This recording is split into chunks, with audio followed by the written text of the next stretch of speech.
सभी किसान भाई बहनों को मेरा प्यार भरा नमस्कार। किसान भाई बहनों, बदलाव सृष्टि का नियम है और यही बदलाव प्रकृति में हमें अलग अलग रंगों में देखने को मिलता है। लेकिन सबसे खूबसूरत रंग होता है प्रकृति का, हमारी कृषि का, जो हम सबको जीवन का आधार प्रदान करती है। लेकिन किसान भाइयों, ज़रूरत होती है कि हम बदलते मौसम के अनुसार ही अपने फसलों का ध्यान रखें, अपने पशुओं का ध्यान रखें और अपने स्वास्थ्य का ध्यान रखें। तो आइए कृषि से जुड़ी हुई नवीनतम जानकारियों के लिए सबसे पहले देखते हैं खबरें खेती की। इस साल खाद्य तेल का आयात रिकॉर्ड स्तर पर रहा। आलू हुआ सस्ता, मसाला निर्यात 9% बढ़ा और अरंडी की कीमतों में बेतहाशा बढ़ोतरी। नमस्कार, खबरें खेती के में आपका स्वागत है। मैं हूं शीला मिश्रा और अब खबरें विस्तार से। इस साल खाद्य तेल का आयात 123 लाख टन के रिकॉर्ड स्तर पर पहुंचने की संभावना है। इसकी मुख्य वजह है मांग में बढ़ोतरी और घरेलू उत्पादन का कम होना। इस बार खाद्य तेल का आयात रिकॉर्ड स्तर को पार करने की संभावना है। इसका मुख्य कारण ये है कि घटती कीमतों के चलते मांग में लगातार इजाफा हो रहा है और घरेलू उत्पादन में कमी आ रही है। ये आयात पिछले साल के आयात 116.2 लाख टन से 6% ज्यादा है। मानसून की बारिश में एक महीने से ज्यादा देरी और सीजन में बारिश कम रहने के कारण चालू खरीफ सीजन के दौरान तिलहन के उत्पादन में भारी गिरावट आई है। एक अनुमान के अनुसार देश का तिलहन उत्पादन 196.6 लाख टन रहने की संभावना है, जो पिछले साल के उत्पादन 224.1 लाख टन से काफी कम और लक्ष्य से 21.83% कम है। घरेलू स्तर पर तिलहन उत्पादन में गिरावट का मतलब वनस्पति तेल का उत्पादन भी कम रहना है। घरेलू खपत को पूरा करने के लिए आयात का बढ़ना लाजमी है। आखिर लंबे समय के बाद आलू के दाम नरम पड़ने लगे हैं। दरअसल पंजाब और उत्तर प्रदेश से नई आवक के बढ़ने से आलू के दाम आधे रह गए हैं। राष्ट्रीय बागवानी एवं अनुसंधान विकास प्रतिष्ठान के अनुसार नई आवक के दबाव में आलू सस्ता हो रहा है। हालांकि थोक के मुकाबले खुदरा बाजार में आलू कम सस्ता हुआ है। जानकारों के अनुसार इस साल आलू का उत्पादन बढ़ सकता है। इससे खुदरा भाव में जल्द नीचे आने की उम्मीद है। आलू कारोबारियों के अनुसार 2 सप्ताह पहले करीब 2,000 रुपए प्रति क्विंटल बिकने वाला आलू अब 1,000 रुपए प्रति क्विंटल बिक रहा है। नई फसल की पैदावार बढ़ सकती है। पिछले दिनों दाम ज्यादा मिलने से किसानों ने इस बार भी खेतों में आलू ज्यादा लगाया है, जिससे आलू उत्पादन में इजाफा हो सकता है। आवक ज्यादा होने से कीमतों में गिरावट संभव है। इस बार पहले 6 महीनों में मसालों का निर्यात 9% बढ़कर 9,963 करोड़ रुपए रहा। चालू वित्त वर्ष में मसालों के निर्यात में 9% की बढ़ोतरी दर्ज की गई, जो कीमत के लिहाज से 9,963 करोड़ रुपए रही। मसाला बोर्ड के आंकड़ों के अनुसार एक वर्ष पूर्व इसी अवधि में निर्यात 6,364.64 करोड़ रुपए रहा। मात्रा के हिसाब से मसाला निर्यात चालू वित्त वर्ष के पहले 6 महीने में 12% बढ़ा, जबकि मूल्य के मामलों में ये 9% बढ़ा। अरंडी के कम उत्पादन के अनुमानों से इस साल अरंडी की कीमतों में भारी तेजी रही है। इस साल मानसून की बारिश में एक महीने से ज्यादा देरी होने के कारण अरंडी की बुआई कम हुई है। इससे उत्पादन घटने के अनुमान लगाए जा रहे हैं। उत्पादन घटने के अनुमान से अरंडी की कीमतें भी बढ़ती नजर आ रही हैं। पिछले 6 महीनों में इस जिन्स की कीमत 17% बढ़ चुकी है। शोध कंपनी एग्रीवाच के अनुसार इस साल अरंडी का उत्पादन 15.5 लाख टन रहने का अनुमान है, जबकि इससे पहले साल उत्पादन 18.3 लाख टन के स्तर को पार कर गया था। हालांकि कारोबारी सूत्रों के अनुसार इस साल उत्पादन 10-11 लाख टन के आसपास रहने का अनुमान है, जो पिछले कई वर्षों में सबसे कम होगा। NCDEX द्वारा अरंडी की हाजिर कीमतें जून में 21% बढ़कर 4,724 रुपए प्रति क्विंटल हो गई हैं। NCDEX के कुल कारोबार में अरंडी का हिस्सा 26% है। अधिक आपूर्ति के चलते अरंडी की कीमतें पिछले 10 महीने से कमजोर बनी हुई हैं। कृषि के क्षेत्र में मौसम की अहम भूमिका है। जल संसाधनों का अभाव कृषि को तहस नहस करके रख देता है। बारिश का कम या ज्यादा होना सीधा सीधा उत्पादन पर असर डालता है, जो कि किसानी जीवन पर प्रभाव डालता है। किसानों का उत्पादन भरपूर हो, इसलिए हम हमेशा आपको अवगत कराते हैं मौसम की पूर्व जानकारी से, ताकि आप इसका भरपूर लाभ उठा सकें। मौसम विज्ञान विभाग के अनुसार अगले 3 दिनों में उत्तर प्रदेश, पंजाब, हरियाणा, दिल्ली, असम, मेघालय, नागालैंड, मणिपुर, मिजोरम और त्रिपुरा में कोहरा पड़ने की संभावना है। अगले 3 दिनों में पूर्वी उत्तर प्रदेश, बिहार, उप हिमालयी पश्चिम बंगाल और पश्चिमी उत्तर प्रदेश के कुछ स्थानों पर घना कोहरा छाए रहने की संभावना है। अगले 4 दिनों में अंडमान और निकोबार द्वीप समूह में बारिश हो सकती है। किसानों को सलाह दी जाती है कि मौसम को ध्यान में रखते हुए आप गेहूं पैदावार की तैयारी शुरू कर दें। बेहतर आमदनी पाने के लिए उन्नत किस्में हैं श्रेष्ठ HD 2687, पूसा विशेष HD 2851 और पूसा गेहूं 109। बीज की मात्रा 100 किलोग्राम प्रति हेक्टेयर होनी चाहिए। और अब कुछ खबरें कमोडिटी के क्षेत्र से। आज की कमोडिटी में मोटे अनाजों में गेहूं, चावल, आटा, मैदा और सूजी का उठाव कम हो जाने से मंदी का रुख रहा। वहीं खाद्य तेलों में सरसों और सोया तेल में मांग बढ़ जाने से तेजी का रुख रहा। इसके अलावा मेवों में किशमिश और बादाम में मंदी का रुख रहा। खेती की खबरों में आज इतना ही। कृषि दर्शन कार्यक्रम में और अधिक रोचक तथा ज्ञानवर्धक जानकारियों के लिए देखते रहिए कृषि दर्शन। ये लो और बताओ। बस। अरे ये क्या भैया जी, बस इतनी सी रासायनिक खाद? किसानी छोड़ रहे हो क्या? किसानी नहीं, नादानी छोड़ रहे हैं। मिट्टी की जांच कराई है।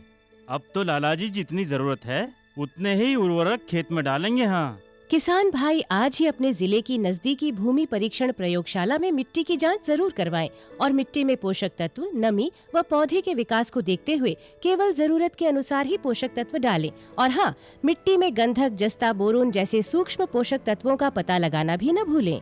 उर्वरक और जैविक खाद के सही उपयोग से भूमि का उपजाऊपन बनाए रखें, उत्पादकता बढ़ाएं, खर्चा घटाएं और बहुमूल्य विदेशी मुद्रा बचाने में भी सहयोग दें। और हाँ, धीमी गति से नाइट्रोजन उपलब्ध कराने वाले उर्वरकों जैसे नीम लेपित यूरिया को प्राथमिकता दें और यूरिया का पत्तों पर छिड़काव करें। अरे वाह, तू तो सचमुच समझदार हो गया रे। अधिक जानकारी के लिए संपर्क करें जिला कृषि अधिकारी या किसान कॉल सेंटर। खुशबू की फुहार में, स्वाद की बहार में, तरक्की की तानों में, खिलती मुस्कानों में, हरे भरे पौधों में, बड़े बड़े सौदों में, मधुर भिनभिनाहट में, खुशियों की आहट में। NHM बागवानी मिशन, हमारी चाहत, आपकी मुस्कुराहट। किसान भाई बहनों, फसलों और अनाज को कीड़ों और बीमारियों से बचाने के लिए कीटनाशियों का प्रयोग किया जाता है। कीटनाशियों के प्रयोग पर निगरानी रखने के लिए भारतीय कृषि अनुसंधान संस्थान में अखिल भारतीय पीड़कनाशी परियोजना कार्य कर रही है। और अधिक जानकारी के लिए आइए देखते हैं कार्यक्रम का ये भाग।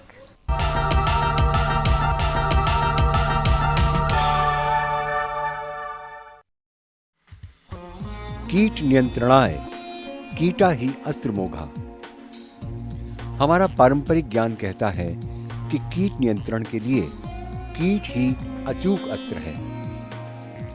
आज के वैज्ञानिक युग में इस बात पर विश्वास करना कठिन है, लेकिन क्या हमारा वैज्ञानिक दृष्टिकोण इस बात में छुपी प्रकृति की भाषा को समझने के लिए मजबूर नहीं करता? कीटों के प्रकोप से निपटने के प्राकृतिक तरीकों पर ध्यान केंद्रित किया जा रहा है, लेकिन बदलती जलवायु और गहन कृषि पद्धति के चलते कीटों का प्रकोप बढ़ा है। कीटों से निपटने के समाधान के रूप में हरित क्रांति के समय से ही रासायनिक कीटनाशियों का उपयोग तेजी से बढ़ा है। हालांकि देश को खाद्यान्न में आत्मनिर्भर बनाने में इन रासायनिक कीटनाशियों की सार्थक भूमिका रही है, लेकिन इनके कुछ दुष्प्रभाव भी सामने आए हैं। ये दुष्प्रभाव हमारी सेहत के साथ प्रकृति और पर्यावरण को भी नुकसान पहुंचा रहे हैं। वैज्ञानिक अध्ययन ये बताते हैं कि इन दुष्प्रभावों का कारण रसायनों से अधिक उनका अंधाधुंध और अविवेकपूर्ण उपयोग है। ये रासायनिक कीटनाशी एक जहर हैं, इसलिए इनके उपयोग में बेहद सावधानी आवश्यक है। और साथ ही किस कीट पर कौन सा रसायन प्रभावी है और इसका कब छिड़काव करना है, ये जानकारी भी बेहद अहम है। लोगों के मन में कुछ गलत धारणाएं आ गई हैं कि ये जो पेस्टिसाइड है ये जहर है और इसके जो रेजिड्यू रहते हैं, उसके जो हार्वेस्ट प्रोड्यूस आता है, फल सब्जियां आती हैं, उनमें बहुत जहर आता है। ये ठीक नहीं है। देखिए, ये जो पेस्टिसाइड हैं ये पौधों की दवाइयाँ हैं। जिस तरह हम लोग बीमार पड़ते हैं, हम डॉक्टर के पास जाते हैं, डॉक्टर हमको दवाई देते हैं, हम अपना इलाज कराते हैं, हम स्वस्थ हो जाते हैं। इसी तरह पौधों पे भी कीड़ों और खरपतवारों का अटैक होता है। उसको बचाने के लिए वो हमको उसकी दवाइयों का इस्तेमाल करना पड़ता है। तो जो दवाई है, जैसे हम दवाई का इस्तेमाल करते हैं, तो अगर हम सही तरीके से उस दवाई का इस्तेमाल करेंगे तो हम अपने पौधों को बीमारियों से बचा पाएंगे और अपना उत्पादन भी बढ़ा पाएंगे। मैं किसान भाइयों से कहना चाहूँगा कि पहले तो ये देख लें कि वाकई किसी दवाई की ज़रूरत है या नहीं है। कोई कीड़े या कोई खरपतवार कोई आपके खेत में है, पहले आप देखिए, उसमें जांच कीजिए कि वाकई आपकी कोई फसल को कोई नुकसान पहुंचा रहा है। अगर आपको लगता है कि वाकई वहाँ पे कीड़ों का प्रकोप है, खरपतवार का प्रकोप है, तो उसमें आपको जो दवाई उस क्रॉप पे, उस फसल पे जो रिकमेंडेड है, वही आपको उसको दवाई का इस्तेमाल करना है। अब जो दवाई की मात्रा है, दवाई की मात्रा जो है, उसका जो लीफलेट है, वो जो दवाई है, दवाई का डब्बे में एक कागज़ होता है, कागज़ में उसकी सही मात्रा लिखी होती है। उस सही मात्रा के हिसाब से ही आपको उस फसल पे उस दवाई का इस्तेमाल करना है। इस्तेमाल करने के बाद, इस्तेमाल करने के भी तरीके जो आपका है, जो सबसे पहले तो आप सही दवाई आप लेंगे। जो दवाई के फिर वो आप जब छिड़काव करेंगे तो आपका पंप भी आपका बिल्कुल सही होना चाहिए, उसका नोज़ल भी ठीक होना चाहिए। क्योंकि ये देखा गया है कि जब आप दवाई का स्प्रे करते हैं तो करीब करीब 80% दवाई तो वो कीड़ों और खरपतवारों से तो दूर चली जाती है। तो जब आपकी 80% दवाई चली जाएगी तो सिर्फ 20% ही आपकी जो ये आपका फसल को वो बचाव कर पाएगी। तो उसके लिए सही आपका नोज़ल कि वो जो आपका पंप है जिससे आप स्प्रे कर रहे हैं वो होना चाहिए। अगर कोई जो आपका कीड़ा मान लो पत्ते के नीचे है तो पत्ते के नीचे की तरफ से उसका छिड़काव होना चाहिए। अगर ऊपर से है तो ऊपर से होना चाहिए। तो क्योंकि जब हम छिड़काव करते हैं तो एक बौछार निकलती है पानी और दवाई की, तो वो बौछार जितनी बारीक होगी उतना ही वो ज़्यादा से ज़्यादा पौधों पे जाएगी और ज़्यादा से ज़्यादा आपका जो है वो पेस्ट और जितने भी इंसेक्ट पेस्ट हैं उनको कंट्रोल करेगी।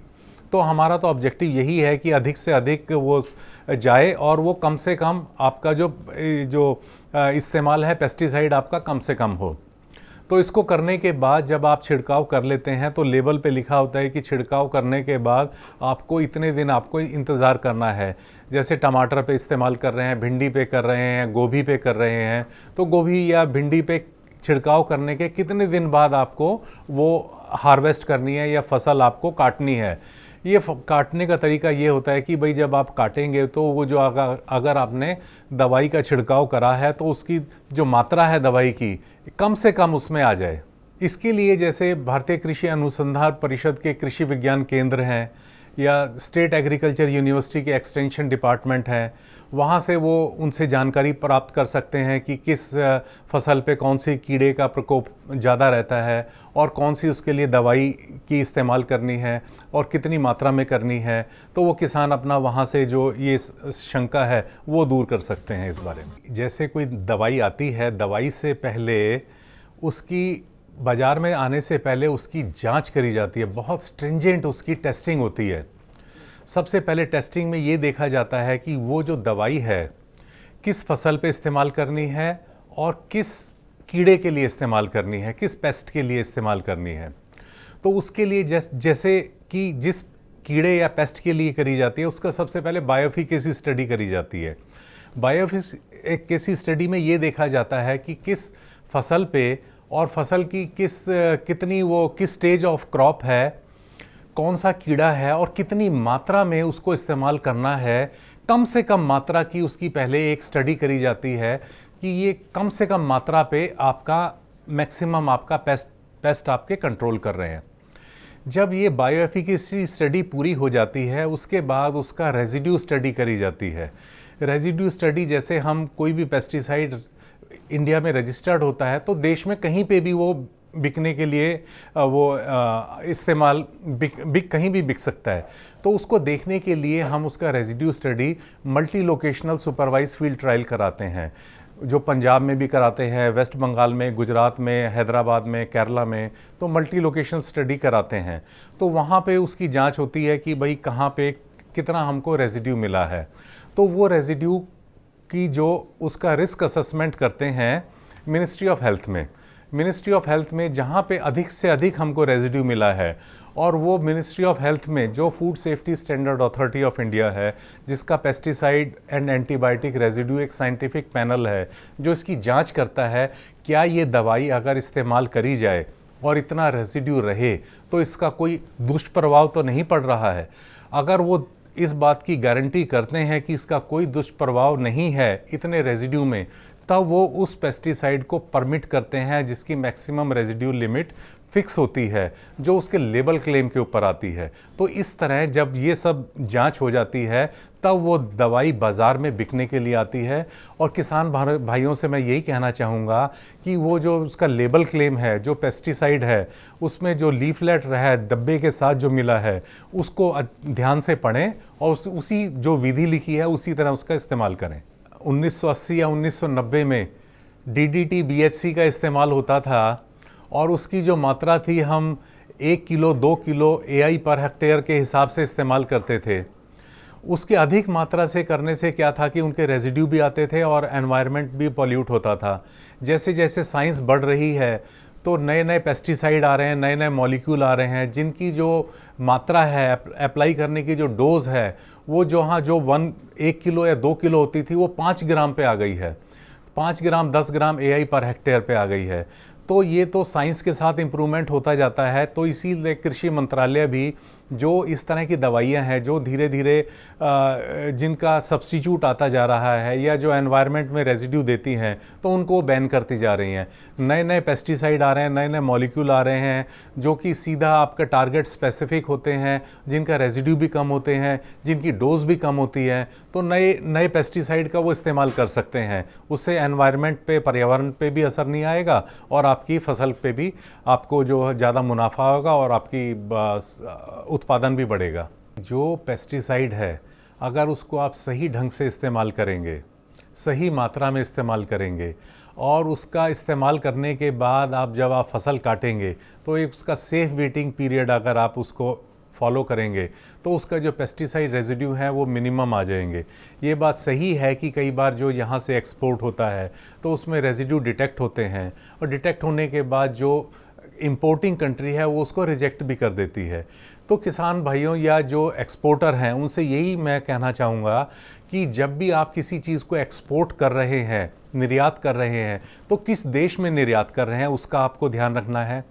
वो जिस देश में निर्यात कर रहे हैं वो क्या उनकी जो लिमिट है, क्या क्या पेस्टिसाइड किस किस स्तर पे होना चाहिए, वो उसकी जांच करें, पहले टेस्टिंग करें। टेस्टिंग करने के बाद उसको इंश्योर कर लें कि भाई ये जो हम निर्यात कर रहे हैं, जो आयात कर रही है, उस देश की रिक्वायरमेंट फुलफिल कर रही है, तो उसमें आपका कंसाइनमेंट रिजेक्ट नहीं होगा। तो ये अच्छी तरह जांच कर लें और किसान भाई सही ढंग से उस पेस्टिसाइड का इस्तेमाल करें।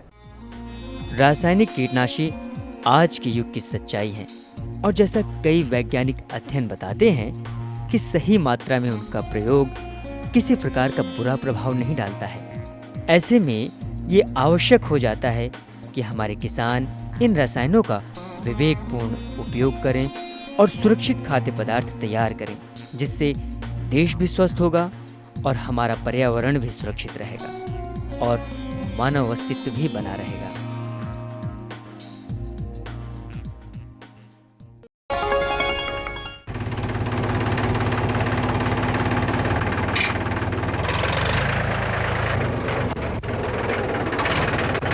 अरे हरकू वाह, बीज, कीटनाशक और आज खाद भी। अरे इतना खर्चा कहाँ से? अरे खर्च की चिंता किसे है, मेरे पास है ये किसान क्रेडिट कार्ड। कार्ड? अरे बैंकों द्वारा जारी इस कार्ड से किसान उसकी सीमा तक की रकम कभी भी बैंक से निकलवा सकता है और खेती बाड़ी की सामग्री कभी भी खरीद सकता है। कर्ज के झंझट से भी छुटकारा और तो और बिजली के बिलों का भुगतान, डीजल इससे खरीदना और आसान हो गया है। तो हरकू भैया एक कार्ड मेरे लिए भी। किसान क्रेडिट कार्ड के लिए नजदीकी बैंक से संपर्क करें और पाएं ढेर सारे लाभ।